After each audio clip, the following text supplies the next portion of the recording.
అందరికీ నమస్కారం. నేను మీ సీతారాం.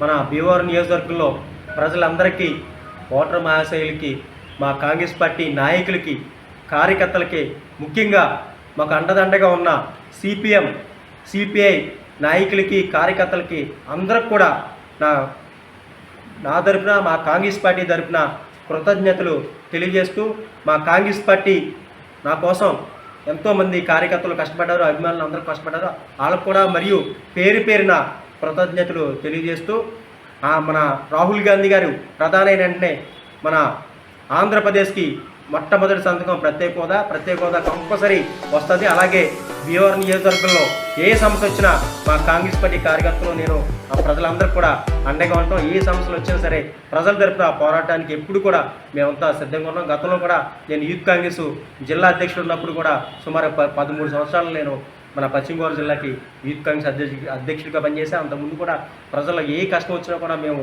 భీమవరం నియోజకవర్గం ఏంటి జిల్లాలో 10 చోట్ల పర్యటన చేసి ఎన్నో కార్యక్రమాలు చేసాం.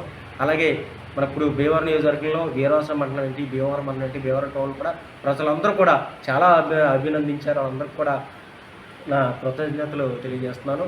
అసలు నిజంగా చాలా ప్రేమ ఆప్యాయతలు చూపించారు. వాళ్ళందరూ కూడా పేరు పేరున నా అభినందనలు, నా కృతజ్ఞతలు తెలియజేసుకుంటూ సెలవు తీసుకుంటాను.